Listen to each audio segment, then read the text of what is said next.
Bonjour à toutes et à tous, bienvenue sur KTV, Coésie FM, le 106.9 pour un temps de parole en direct. À la radio et à la télévision, elles sont là, elles sont avec nous et on est content de les recevoir. À commencer par Céline Verzelletti. Bonjour Céline. Bonjour. Alors vous représentez aujourd'hui l'UFSE.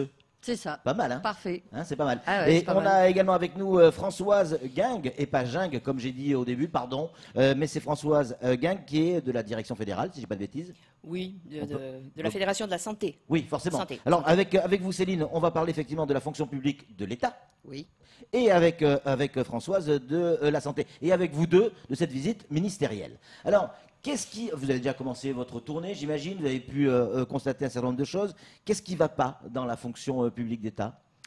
Écoutez, alors après, on vient juste de commencer. Hein. On va faire vraiment une tournée aujourd'hui, mais ce qui ne va pas, bien évidemment, c'est un manque de moyens au niveau de la fonction publique. Alors pas suffisamment, alors au niveau de l'emploi, pas suffisamment d'effectifs. Alors pour l'État, par exemple, que ce soit sur l'éducation nationale, que ce soit sur la justice, que ce soit sur l'équipement, que ce soit, enfin, bon voilà, tous les services de la fonction publique d'État sont en manque d'effectifs, manque de moyens matériels aussi, manque d'infrastructures.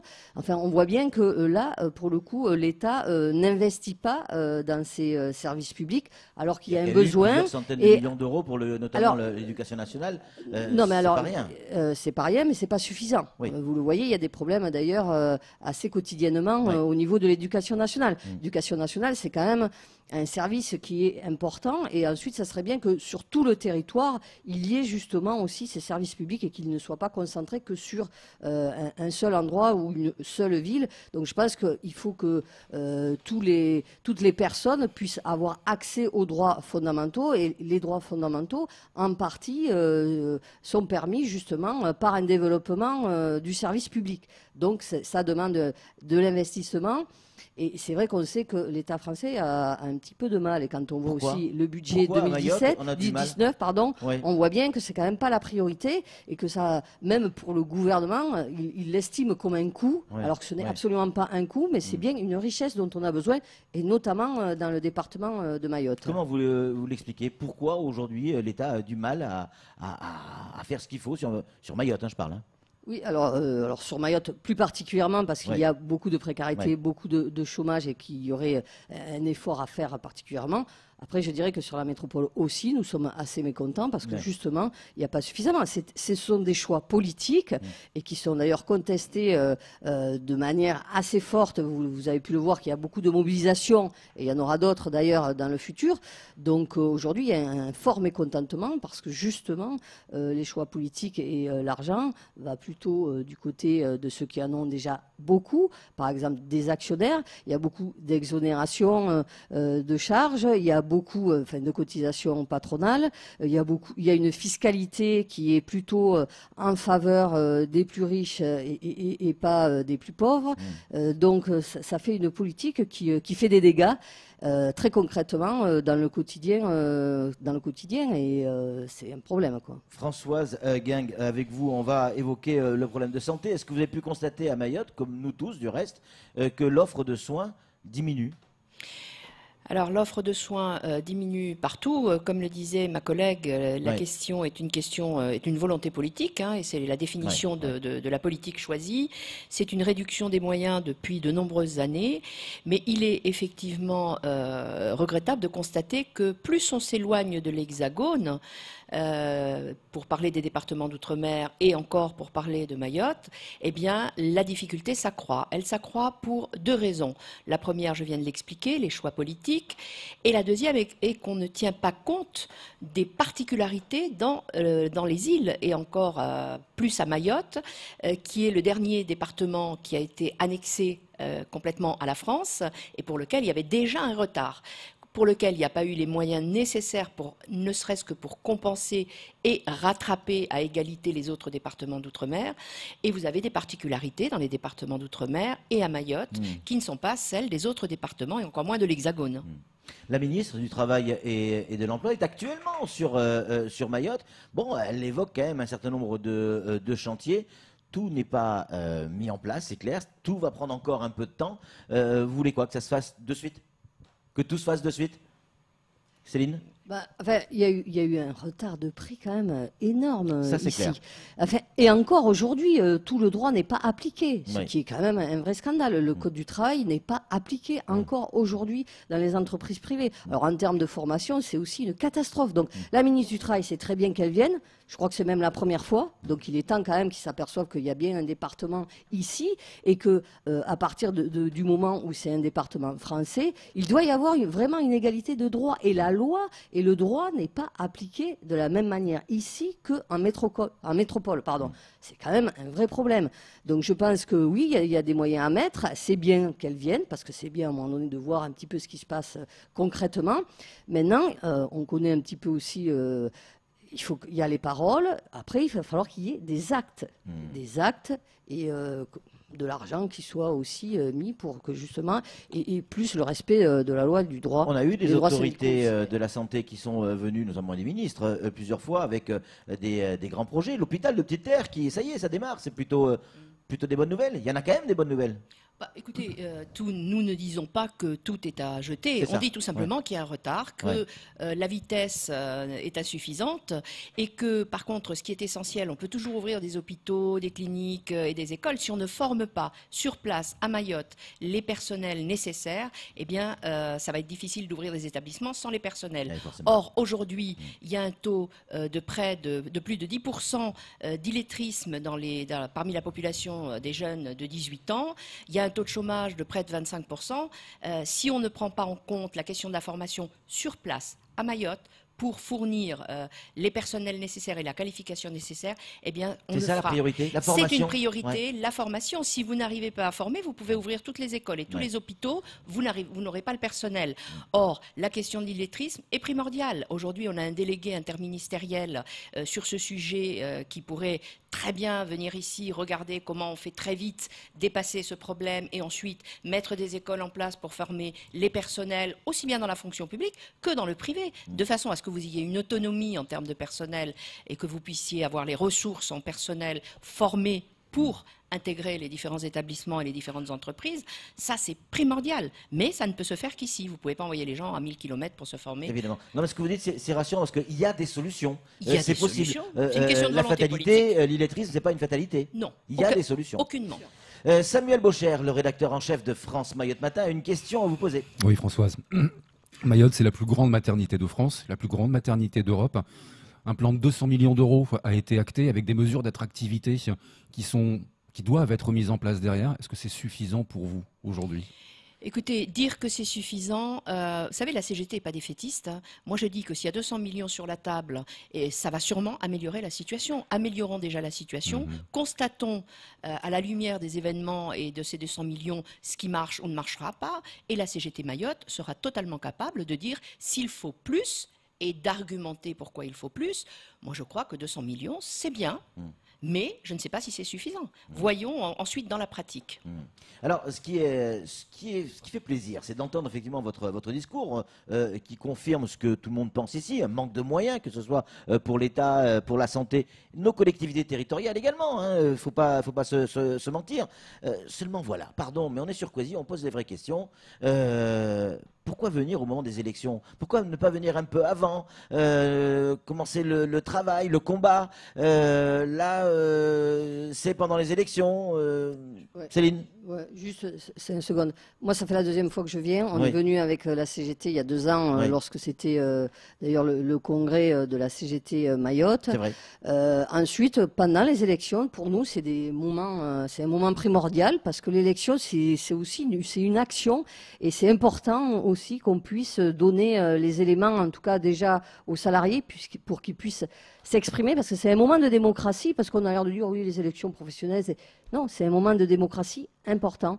Et nous, on le fait aussi sur toute la métropole. On vient en effet avec des délégations rencontrer ce qu'on fait au quotidien, mais là, en effet, plus précisément, on le fait de manière beaucoup plus importante. C'est ce qui va se passer, parce qu'on va l'expliquer à nos téléspectateurs et auditeurs. Là, c'est dans combien de temps dans un petit mois, on va dire. Dans un petit mois, ce sont les salariés qui vont choisir leur syndicat, en gros. Qu'est-ce qu'aujourd'hui, vous avez envie de dire aux salariés qui nous écoutent, Françoise ? Écoutez, je crois que les salariés, il faut qu'ils aient en perspective la vision qu'ils veulent, eux, de la pratique et de l'exercice des missions de service public. Et constater qu'il est impossible d'exercer ces missions dans de bonnes conditions, eh bien, c'est demander aux syndicats pour lesquels ils vont voter d'exiger les moyens, et la CGT est à leur côté, comme la CGT Mayotte, la CGT France, puisque nous sommes deux organisations indépendantes. Eh bien, il faut voter CGT si on veut les moyens pour les services publics. Aujourd'hui, les citoyens ont une fiscalité qui augmente, et cette fiscalité, à l'origine, elle était en partie destinée à financer les services publics. Or, elle augmente et il y a moins de services publics. Et il y a une totale incompréhension des citoyens aujourd'hui qui se disent on paye plus et on a moins de services publics. C'est quoi? Eh bien, nous, la CGT, on dit que les services publics, c'est un pilier de la République. Ce sont des services au service des populations, et des populations les plus démunies, les plus éloignées, comme à Mayotte, les plus éloignées du pouvoir central et du pouvoir parisien. Eh bien, voter pour la CGT, c'est avoir la garantie que les moyens seront demandés, exigés, et que les luttes nécessaires, eh bien, on les mettra en route pour pouvoir les gagner. C'est compliqué d'être un syndicaliste aujourd'hui à Mayotte. On le voit, l'actualité l'a démontré il y a encore quelques jours. Les syndicalistes sont licenciés quand il y a effectivement des grèves qui tournent au vinaigre, appelons un chat un chat. On n'hésite pas effectivement à licencier, y compris ces personnes qui sont des emplois protégés, semble-t-il. Ça veut dire quoi? Ça veut dire qu'aujourd'hui, le combat pour ces élections devient différent. Il faut aussi lutter contre cette crainte. De toute manière, les libertés syndicales, ça fait un moment qu'on lutte pour la préservation de ces libertés syndicales. Vous l'avez dit, le droit de faire grève, le droit de manifester, ce sont quand même des droits constitutionnels et qui sont régulièrement bafoués. Donc bien évidemment, c'est un combat parce que si demain nous n'avons plus ces libertés syndicales, nous n'obtiendrons plus de conquête sociale. Parce qu'on l'a dit, la CGT, c'est un syndicat alors de proposition, mais de lutte aussi. Et il est très clair que ce n'est absolument pas normal. Et ça aussi, d'ailleurs, ça doit être dit à la ministre du Travail. C'est que ce n'est plus possible qu'il y ait ces entraves à l'exercice syndical et aux libertés syndicales, parce que ça aussi, ça fait partie de la démocratie. Samuel, une réaction? Je vous rejoins vraiment. La force syndicale en France et à Mayotte recule. C'est-à-dire qu'on a le sentiment que les syndicats ont beaucoup moins d'influence qu'il fut un temps. Je pense à la grève SNCF. Le gouvernement nous a regardé les cheminots sans les entendre. À Mayotte, c'est pareil. Les catégories D qui existent toujours dans les corps transitoires. C'est incroyable, ça aussi. C'est juste hallucinant. Est-ce que ces élections, s'il y a des votes massifs, seront le moyen de redonner la force aux syndicats?